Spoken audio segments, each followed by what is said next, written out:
Hello ನಮಸ್ಕಾರ ಸ್ನೇಹಿತರೆ, welcome back to ನಿಮ್ಮ ಕನ್ನಡ ಚಾನಲ್. ಇವತ್ತಿನ ಮಾಹಿತಿ ಬಂದ್ಬಿಟ್ಟು ಈಗಾಗಲೇ ನಿಮ್ಗೆಲ್ಲ ತಿಳಿದಿರೋ ಹಾಗೆ 15,000 ಶಿಕ್ಷಕರ ಹುದ್ದೆಗಳಿಗೆ ನೇಮಕಾತಿಯನ್ನ ಅಧಿಸೂಚನೆ ಹೊರಡಿಸಿದ್ದಾರೆ ಸ್ನೇಹಿತರೆ. ಸೊ ಹಾಗಾಗಿ ಅಭ್ಯರ್ಥಿಗಳಿಗೆ ಕೆಲವು ಸೂಚನೆಗಳನ್ನ ಕೊಟ್ಟಿದ್ದಾರೆ. ಆ ಸೂಚನೆಗಳು ಏನೇನಿದೆ ಅಂತ ಈ ವಿಡಿಯೋದಲ್ಲಿ ಕಂಪ್ಲೀಟ್ ಆಗಿ ನೋಡೋಣ ಬನ್ನಿ. 15,000 ಶಿಕ್ಷಕ ಹುದ್ದೆಗಳ ನೇಮಕಾತಿಗೆ ಅಧಿಸೂಚನೆ ಹೊರಡಿಸಿದ್ದು ಯಾವಾಗಂದ್ರೆ 10/8/2026 ಆಗಸ್ಟ್ 10ನೇ ತಾರೀಕಿಗೆ ಅಧಿಸೂಚನೆ ಹೊರಡಿಸಿದ್ದಾರೆ. ಅರ್ಜಿ ಸಲ್ಲಿಸಲು ಪ್ರಾರಂಭವಾಗುವ ದಿನಾಂಕ 18/8/2026 ಆಗಸ್ಟ್ 18ರಿಂದ ಪ್ರಾರಂಭವಾಗುತ್ತೆ.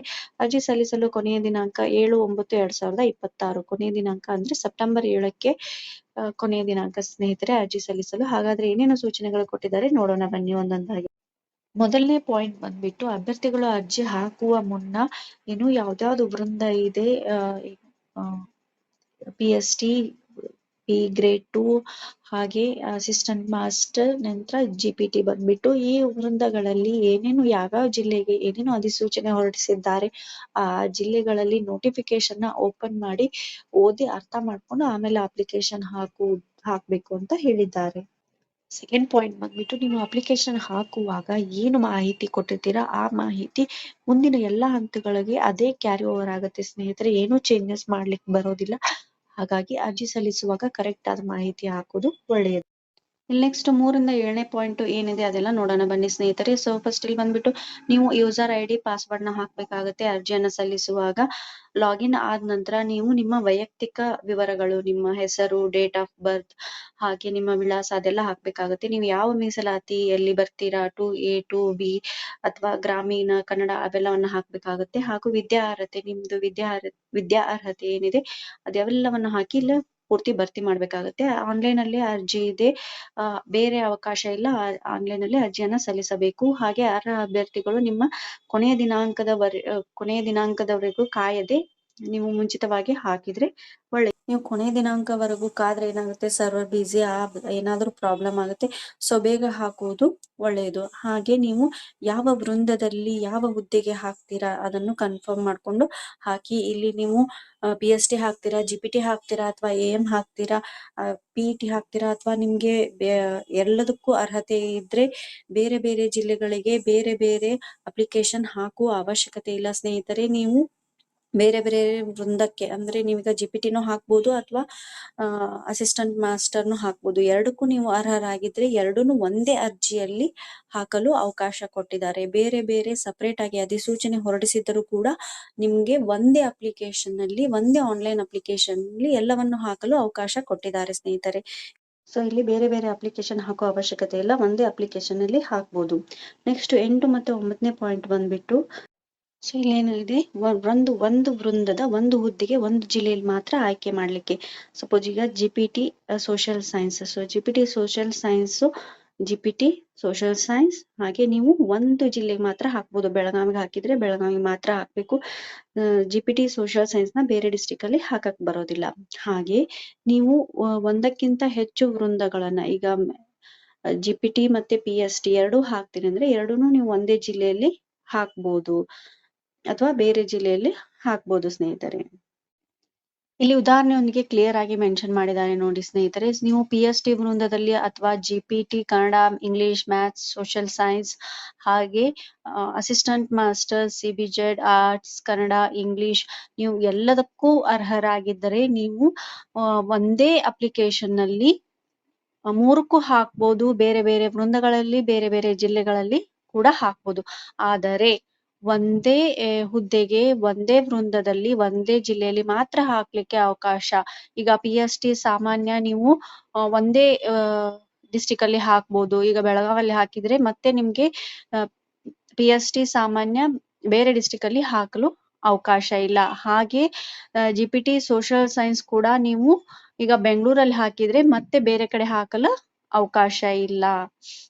ಆದರೆ GPT maths and science, Kannada, GPT English, bio science, CST 1 to 8 ಹುದ್ದೆಗಳಿಗೆ ಆತನು ವಿದ್ಯಾರ್ಹತೆಗೆ ತಕ್ಕಂತೆ ಮೈಸೂರಲ್ಲೂ ಹಾಕ್ಬೋದು ಅಥವಾ ಬೇರೆ ಡಿಸ್ಟ್ರಿಕ್ಟ್ ಅಲ್ಲೂ ಹಾಕ್ಬೋದು ನಿಗದಿತ ಶುಲ್ಕದೊಂದಿಗೆ. ಬೇರೆ ಬೇರೆ ಡಿಸ್ಟ್ರಿಕ್ಟಿಗೆ ಬೇರೆ ಬೇರೆ ಶುಲ್ಕದೊಂದಿಗೆ ಹಾಕ್ಬೋದು ಸ್ನೇಹಿತರೆ.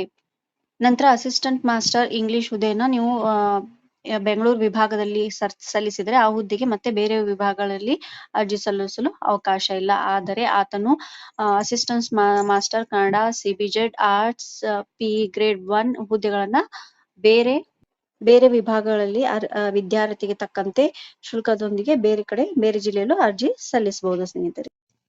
ಸೊ ಇಲ್ಲಿ 10th ಪಾಯಿಂಟ್ ಬಂದ್ಬಿಟ್ಟು ನೀವು ಒಂದಕ್ಕಿಂತ ಹೆಚ್ಚು ಕಡೆ ಅಂದ್ರೆ PSC ನೂ ಹಾಕಿದ್ರಿ ಅಥವಾ GPT ನೂ ಹಾಕಿದ್ರಿ, ಹಾಗೆ AM ಕೂಡ ಹಾಕಿದ್ರಿ ಅಂದ್ರೆ ನೀವು ಅಲ್ಲಿ ಕರೆಕ್ಟ್ ಆಗಿ ಮೆನ್ಷನ್ ಮಾಡ್ಬೇಕಾಗತ್ತೆ. ನೀವು ಯಾವ ಹುದ್ದೆಗೆ ನೀವು ಎಕ್ಸಾಮ್ ನ ಬರಿತೀರಾ ಅದನ್ನು ತಾತ್ಕಾಲಿಕವಾಗಿ ಮೆನ್ಷನ್ ಮಾಡ್ಬೇಕಾಗತ್ತೆ ಅರ್ಜಿ ಸಲ್ಲಿಸುವಾಗ. 11ನೇ ಪಾಯಿಂಟ್ ಬಂದ್ಬಿಟ್ಟು ನೀವು ಯಾವ ಜಿಲ್ಲೆಗೆ ಸ್ಪರ್ಧಾತ್ಮಕ ಪರೀಕ್ಷೆಯನ್ನ ಬರೆಯಲು ಇಚ್ಛಿಸ್ತೀರಿ ಅದನ್ನು ಕೂಡ ಮೆನ್ಷನ್ ಮಾಡ್ಬೇಕಾಗತ್ತೆ. ಯಾಕಂದ್ರೆ ಪರೀಕ್ಷಾ ಕೇಂದ್ರದಲ್ಲಿ ಅವರು ಪರೀಕ್ಷೆಯ ಕೇಂದ್ರಗಳನ್ನ ಹಂಚಿಕೆ ಮಾಡ್ಬೇಕಾಗತ್ತೆ, ಅಭ್ಯರ್ಥಿಗಳ ಸಂಖ್ಯೆಯನ್ನ ಹಂಚಿಕೆ ಮಾಡ್ಬೇಕಾಗತ್ತೆ. ಆ ಕಾರಣದಿಂದ ಹಾಗೆ 12ನೇ ಪಾಯಿಂಟ್ ಬಂದ್ಬಿಟ್ಟು ಇಲ್ಲಿ ಹಂಚಿಕೆ ಮಾಡುವಾಗ ವಿಶೇಷ ಚೇತನ ಹಾಗೂ ಮಹಿಳಾ ಅಭ್ಯರ್ಥಿಗಳಿಗೆ ಫಸ್ಟ್ ಆದ್ಯತೆ ಕೊಡಲಾಗುತ್ತೆ ಸ್ನೇಹಿತರೆ. ಸೊ ಆನ್ಲೈನ್ ಮೂಲಕ ಅರ್ಜಿ ಹಾಕ್ಬೇಕಾದ್ರೆ ನೀವು ಯಾವ ವೃಂದದವನ್ನ ಸೆಲೆಕ್ಟ್ ಮಾಡಿದ್ರ, GPT, PST ಅಥವಾ ಪ್ರೌಢಶಾಲೆ ಸಹಶಿಕ್ಷಕರು ಯಾವ್ದು ನೀವು ಸೆಲೆಕ್ಟ್ ಮಾಡಿದ್ರೆ ಸ್ಪಷ್ಟವಾಗಿ ನಮೂದಿಸಬೇಕಾಗತ್ತೆ. ನೆಕ್ಸ್ಟ್ 14ನೇ ಪಾಯಿಂಟ್ ಬಂದ್ಬಿಟ್ಟು ಇಲ್ಲಿ ಕಲ್ಯಾಣ ಕರ್ನಾಟಕದಲ್ಲಿ 7 ಜಿಲ್ಲೆಗಳು ಬರ್ತವೆ. ಸೊ ಕಲ್ಯಾಣ ಕರ್ನಾಟಕದಲ್ಲಿ ವೃಂದದಲ್ಲಿ 80%, ಹಾಗೆ ಕಲ್ಯಾಣ ಕರ್ನಾಟಕ ಬಿಟ್ಟು ಉಳಿದಿದ್ದ ಜಿಲ್ಲೆಗಳನ್ನ 20% ಹುದ್ದೆಗಳನ್ನ ಬೈಫರಿಕೇಶನ್ ಮಾಡಿದ್ದಾರೆ ಸ್ನೇಹಿತರೆ. ಹಾಗೆ ಬೆಂಗಳೂರು ಉತ್ತರ ಜಿಲ್ಲೆ ಮತ್ತು ಬೆಂಗಳೂರು ಕೇಂದ್ರ ಅಲ್ಲಿ ಕೂಡ 8% ನ ಪ್ರತ್ಯೇಕವಾಗಿ ಅಧಿಸೂಚನೆ ಹೊರಡಿಸಿದ್ದಾರೆ. ಇವೆಲ್ಲವನ್ನು ಪ್ರತ್ಯೇಕವಾಗಿ ಅಧಿಸೂಚನೆ ಹೊರಡಿಸಿದ್ದಾರೆ. ನೀವೇನಾದ್ರೂ ಎರಡು ಕಡೆ ಅರ್ಹರಾಗಿದ್ದರೆ ಬೇರೆ ಬೇರೆ ಭಾಗಗಳಲ್ಲಿ ನೀವೇನಾದ್ರೂ ಅರ್ಹತೆ ಇದ್ರೆ ನಿಮ್ಗೆ ಬೇರೆ ಬೇರೆ ಶುಲ್ಕದೊಂದಿಗೆ ನೀವು ಅರ್ಜಿಯನ್ನ ಅಪ್ಲೈ ಮಾಡ್ಬೇಕಾಗತ್ತೆ ಸ್ನೇಹಿತರೆ. ಅದನ್ನ ನೀವು ಖಚಿತಪಡಿಸಿಕೊಂಡು ಎಷ್ಟು ಫೀಸ್ ನ ತುಂಬಬೇಕು, ಹಾಗಾಗಿ ಮತ್ತೆ ಎಲ್ಲಿ ನೀವು ಎಕ್ಸಾಮ್ ಬರೆಯೋರಿದ್ದೀರಾ ಅದನ್ನು ಕೂಡ ಕರೆಕ್ಟ್ ಆಗಿ ಮೆನ್ಷನ್ ಮಾಡ್ಬೇಕಾಗತ್ತೆ ಸ್ನೇಹಿತರೆ. ಈಗ ನೆಕ್ಸ್ಟ್ ಬಂದ್ಬಿಟ್ಟು 15ರಿಂದ 19 ಏನು ಮಾಹಿತಿ ಕೊಟ್ಟಿದ್ದಾರೆ ನೋಡೋಣ ಬನ್ನಿ ಸ್ನೇಹಿತರೆ. ಅಭ್ಯರ್ಥಿಗಳು ತಮ್ಮ ಇತ್ತೀಚಿನ ಫೋಟೋ ಹಾಗೆ ಸಿಗ್ನೇಚರ್ ಕೂಡ ಇಲ್ಲಿ ಸ್ಕ್ಯಾನ್ ಮಾಡಿ ಅಪ್ಲೋಡ್ ಮಾಡ್ಬೇಕಾಗತ್ತೆ. ಅದು ಗರಿಷ್ಠ 50 KB ಅಂದ್ರೆ 50 KB ಒಳಗಡೆನೆ ಇರ್ಬೇಕು. ಅದಕ್ಕಿಂತ ಜಾಸ್ತಿ ಹೋದ್ರೆ ಅಪ್ಲೋಡ್ ಮಾಡ್ಲಿಕ್ಕೆ ಆಗೋದಿಲ್ಲ. ನೆಕ್ಸ್ಟ್ ಆನ್ಲೈನ್ ಅರ್ಜಿಯಲ್ಲಿ ಮಾಹಿತಿ ಭರ್ತಿ ಮಾಡುವ ಹಂತದಲ್ಲಿ ಕಡ್ಡಾಯವಾಗಿ ಸಬ್ಮಿಟ್ ಮಾಡ್ಬೇಕಾಗತ್ತೆ. ನೀವೆಲ್ಲ ಕಂಪ್ಲೀಟ್ ಆಗಿ ಅಪ್ಲಿಕೇಶನ್ ಮುಗಿದ್ಮೇಲೆ ಸಬ್ಮಿಟ್ ಮಾಡ್ಬೇಕಾಗತ್ತೆ. ಆನ್ಲೈನ್ ಅರ್ಜಿ ಹಂತದಲ್ಲಿ ಅಗತ್ಯವಿರುವ ಮಾಹಿತಿ, ಅಧಿಕೃತ ದಾಖಲೆಗಳನ್ನು ಜಾಗೃತಿಯಿಂದ ಮೊದಲೇ ಸಿದ್ಧಪಡಿಸಿ ಇಟ್ಕೊಂಡಿರ್ಬೇಕು. ನಿಮ್ಗೆ ಯಾವ್ದಾವ್ ದಾಖಲೆ ಇದೆ ಅದನ್ನ ಮೊದ್ಲೇನೆ ಸಿದ್ಧಪಡಿಸಿ ಇಟ್ಕೋಬೇಕು ಸ್ನೇಹಿತರೆ. ನಿಮ್ಗೆ ಆಲ್ರೆಡಿ ನಾನು ಹಿಂದಿನ ವಿಡಿಯೋದಲ್ಲಿ ಯಾವ್ಯಾವ ದಾಖಲಾತಿಗಳು ಬೇಕು ಆ ವಿಡಿಯೋ ಮಾಡಿದೀನಿ, ಬೇಕಾದ್ರೆ ಡಿಸ್ಕ್ರಿಪ್ಷನ್ ಅಲ್ಲಿ ಲಿಂಕ್ ಹಾಕಿರ್ತೀನಿ ನೋಡಿ ಸ್ನೇಹಿತರೆ. ಹಾಗೆ ಅಂತಿಮವಾಗಿ ಸಬ್ಮಿಟ್ ಹಾಗೆ ಡಿಕ್ಲರೇಷನ್ ಮಾಡುವ ಮುಂಚೆ ಏನಾದ್ರೂ ತಿದ್ದುಪಡಿ ಇದ್ರೆ ಮಾಡಬಹುದು. ಒಂದ್ಸರಿ ಸಬ್ಮಿಟ್ ಮಾಡಿದ್ಮೇಲೆ ನಿಮ್ಗೆ ತಿದ್ದುಪಡಿ ಮಾಡಲು ಅವಕಾಶ ಇರೋದಿಲ್ಲ. ಹಾಗಾಗಿ ಸಬ್ಮಿಟ್ ಮಾಡುವ ಮುಂಚೆನೆ ನೀವು ಎಲ್ಲ ನಿಮ್ಮ ದಾಖಲಾತಿಗಳು, ಚೂಸ್ ಮಾಡ್ಕೊಂಡಿರುವಂತ ಜಿಲ್ಲೆ, ಹುದ್ದೆ ಎಲ್ಲವನ್ನು ನೀವು ಒಂದ್ಸರಿ ಚೆಕ್ ಮಾಡಿ ಆಮೇಲೆ ಸಬ್ಮಿಟ್ ಕೊಡ್ಬೇಕಾಗತ್ತೆ. ನೆಕ್ಸ್ಟ್ 20ರಿಂದ 23 ಏನಿದೆ ನೋಡೋಣ ಬನ್ನಿ. ನಿಮ್ಮ ಶೈಕ್ಷಣಿಕ ವೃತ್ತಿಪರ ಶಿಕ್ಷಣ ಅಂಕಗಳನ್ನ ಅಂಕಪಟ್ಟಿಯಲ್ಲಿರುವಂತೆ ನೀವು ನಮೂದಿಸಬೇಕಾಗತ್ತೆ. ಸೊ ನೀವು ಟೋಟಲ್ ಕೌಂಟ್ ಮಾಡ್ಬೇಕಾಗತ್ತೆ ಎಲ್ಲ. ಈಗ ಡಿಗ್ರಿದಿದ್ರೆ ಡಿಗ್ರಿದ 6 ಸಂಬಂಧ ಕೌಂಟ್ ಮಾಡ್ಬೇಕಾಗತ್ತೆ. ಹಾಗೆ ಟೋಟಲ್ ಅಂಕಗಳು ಹಾಗೆ ನೀವು ಪಡೆದಿರುವ ಅಂಕಗಳನ್ನ ಕರೆಕ್ಟ್ ಆಗಿ ಕೌಂಟ್ ಮಾಡಿ ಹಾಕ್ಬೇಕಾಗತ್ತೆ.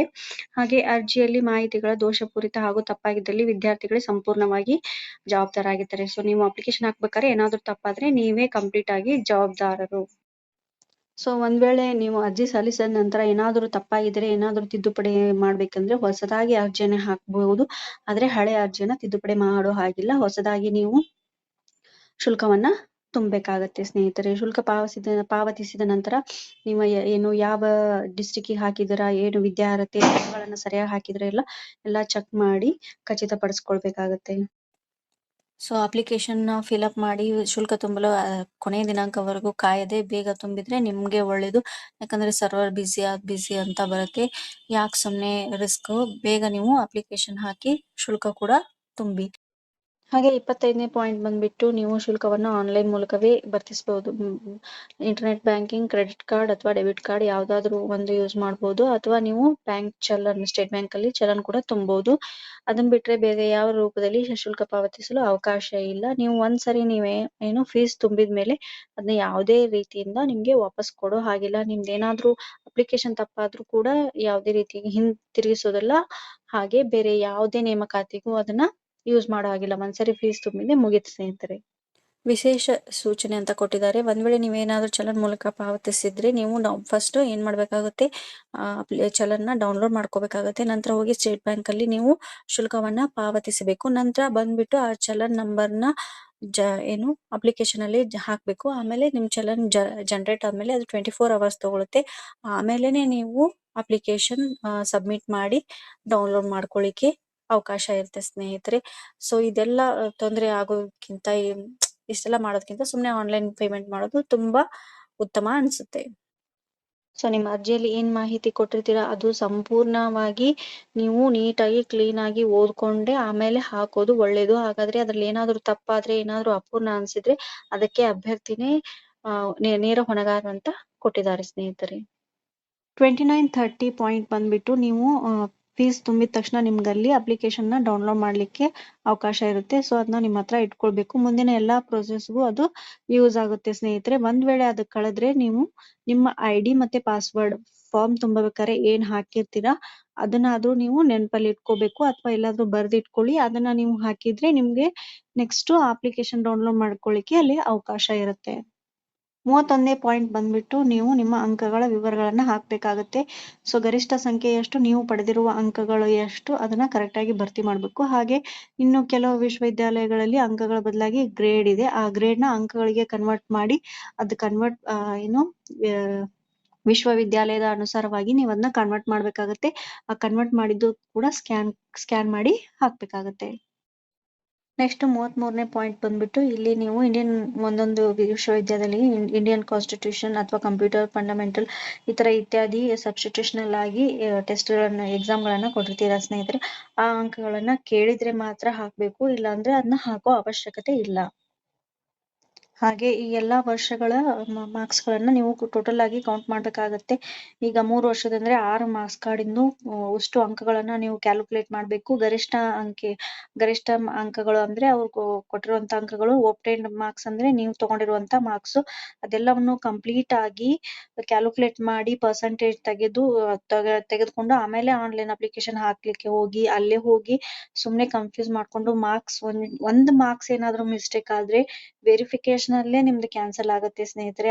ಆಗೋಸ್ಕರ ಹೇಳ್ತಾ ಇರೋದು, ಮನೆಯಲ್ಲೇ ಕುತ್ಕೊಂಡು 1 ದಿನ ಇಲ್ಲ 2 ದಿನ ಬಿಟ್ಟು ನೀವು ಅದನ್ನ ಟೋಟಲ್ ಆಗಿ ಕೌಂಟ್ ಮಾಡ್ಕೊಂಡು ಒಂದ್ಸರಿ ಅಲ್ಲ ಅಂತ 3-4 ಸರಿ ಕೌಂಟ್ ಮಾಡ್ಕೊಂಡು ಒಂದು A4 ಸೈಜ್ ಅಲ್ಲಿ ನೀಟಾಗಿ ಬರ್ಕೊಂಡು ಆಮೇಲೆ ಆನ್ಲೈನ್ ಅಪ್ಲಿಕೇಶನ್ ಹಾಕಕ್ಕೆ ಹೋಗಿ ಸ್ನೇಹಿತರೆ. 1 ಮಾರ್ಕ್ಸ್ ನಿಜವಾಗ್ಲೂ ಹೇಳ್ತಾ ಇದ್ದೀನಿ, 1 ಮಾರ್ಕ್ಸ್ ಮಿಸ್ಟೇಕ್ ಆದ್ರೆ ವೆರಿಫಿಕೇಶನ್ ಅಲ್ಲಿ ನಿಮ್ದು ಹೋಗ್ಬಿಡುತ್ತೆ ಸ್ನೇಹಿತರೆ. 1:2 ಲಿಸ್ಟ್ ಅಲ್ಲಿ ಬಿಟ್ಟಿರ್ತಾರೆ, ಅವಾಗ ನಿಮ್ ಹೆಸರು ಬಂದಿರುತ್ತೆ. 1 ಮಾರ್ಕ್ಸ್ ಇಂದ ನೀವು 1:1 ಲಿಸ್ಟ್ ಗೆ ನಿಮ್ ಹೆಸರು ಬರ್ದೇ ಹಾಗೆ ಮಾಡ್ಕೋಬೇಡಿ. ಸೊ ಆ ಕಾರಣಕ್ಕೋಸ್ಕರ ಮನೇಲೆ ಕೂತ್ಕೊಂಡು ಕ್ಯಾಲ್ಕುಲೇಟ್ ಮಾಡ್ಕೊಂಡು ಹೋಗಿ. ಆನ್ಲೈನ್ ಅಪ್ಲಿಕೇಶನ್ ಹಾಕಿದ್ಮೇಲೆ ಅಲ್ಲಿ ಏನೇನ್ ಮಾಹಿತಿ ಕೊಟ್ಟಿದ್ದೀರಾ, ಏನೇನ್ ಮಾರ್ಕ್ಸ್ ಕೊಟ್ಟಿದ್ದೀರಾ ಅದೇ ಕೊನೆ ಸ್ನೇಹಿತರೆ. ಆಮೇಲೆ ಬದಲಾವಣೆಗೆ ಯಾವುದೇ ಅವಕಾಶ ಇರೋದಿಲ್ಲ. ನೀವು ವೆರಿಫಿಕೇಶನ್ ಹೋದಾಗೂ ಅಲ್ಲಿ ಯಾವುದೇ ಬದಲಾವಣೆಗೂ ಅವಕಾಶ ಇರೋದಿಲ್ಲ. ನೀವೇನ್ ಆನ್ಲೈನ್ ಅಲ್ಲಿ ತುಂಬಿರ್ತೀರಾ ಅದನ್ನೇ ಕನ್ಸಿಡರ್ ಮಾಡ್ತಾರೆ. ಹಾಗಾಗಿ ಆನ್ಲೈನ್ ಅಪ್ಲಿಕೇಶನ್ ತುಂಬಾ ಮುಂಚೆ ಎಲ್ಲ ನೀಟಾಗಿ ಅರ್ಥ ಮಾಡ್ಕೊಂಡು ತುಂಬಿ. ಜಾತಿ ಆದಾಯ ಪ್ರಮಾಣ ಪತ್ರ, ನೀವೇನಾದ್ರೂ ಮೀಸಲಾತಿ ಅಡಿಯಲ್ಲಿ ನೀವು ಅಪ್ಲಿಕೇಶನ್ ಹಾಕ್ತಾ ಇದ್ರೆ RD ನಂಬರ್ನ ನಮೂದಿಸಬೇಕಾಗುತ್ತೆ ಸ್ನೇಹಿತರೆ. ಸೊ ಅಪ್ಲಿಕೇಶನ್ ಹಾಕಾದ್ಮೇಲೆ ನಿಮ್ಗೆ ಮುಂದೆ ಏನು ಎಕ್ಸಾಮ್ ಡೇಟ್ ಬಂದಾಗ ನಿಮ್ಗೆ ಏನು ಹಾಲ್ ಟಿಕೆಟ್ ಬಿಡ್ತಾರಲ್ಲ ಅವಾಗ ನಿಮ್ದು ಅಪ್ಲಿಕೇಶನ್ ನಂಬರ್ ಅಥವಾ ಡೇಟ್ ಆಫ್ ಬರ್ತ್ ಹಾಕಿ ನೀವು ಅದನ್ನ ಡೌನ್ಲೋಡ್ ಮಾಡ್ಕೊಳ್ಬೇಕಾಗತ್ತೆ. ಏನು ಹಾಲ್ ಟಿಕೆಟ್ ಇಲ್ಲದೆ ನಿಮ್ದು ಎಕ್ಸಾಮ್ಗೆ ಬಿಡೋದಿಲ್ಲ ಅಂತ ಕೊಟ್ಟಿದ್ದಾರೆ. ಸೊ ಕೊನೆಯ ದಿನಾಂಕ ಮುಗಿದ್ಮೇಲೆ ನಿಮ್ಗೆ ಅಪ್ಲಿಕೇಶನ್ ಹಾಕಲು ಅವಕಾಶ ಇರೋದಿಲ್ಲ ಸ್ನೇಹಿತರೆ. ಹಾಗೆ ಈ ಅಧಿಸೂಚನೆ ಅನುಸಾರವಾಗಿ ಈ ಅರ್ಜಿಯನ್ನ ಬೇರೆ ಇಲಾಖೆಯಲ್ಲಿ ಕಾಲ್ಫಾರ್ಮ್ ಮಾಡಿದ್ರೆ ಅದಕ್ಕೆ ಇದನ್ನ ಪರಿಗಣಿಸಲಾಗುವುದಿಲ್ಲ. ಹಾಗೆ ನೀವು ಅಪ್ಲಿಕೇಶನ್ ಹಾಕುವಾಗ ಏನಾದ್ರೂ ಪ್ರಾಬ್ಲಮ್ ಆದ್ರೆ, ತಾಂತ್ರಿಕ ದೋಷ ಆದ್ರೆ ಇಲ್ಲಿ ಕೊಟ್ಟಿರುವ ನಂಬರ್ಗಳಿಗೆ ನೀವು ಕಾಲ್ ಮಾಡಿ ಸರಿಪಡಿಸ್ಕೋಬಹುದು ಸ್ನೇಹಿತರೆ. ಮಾಹಿತಿ ಇಷ್ಟವಾಗಿದ್ರೆ ಪ್ಲೀಸ್ ಸಪೋರ್ಟ್ ಮಾಡಿ. ಧನ್ಯವಾದಗಳು. ಎಲ್ಲರಿಗೂ ಒಳ್ಳೇದಾಗ್ಲಿ.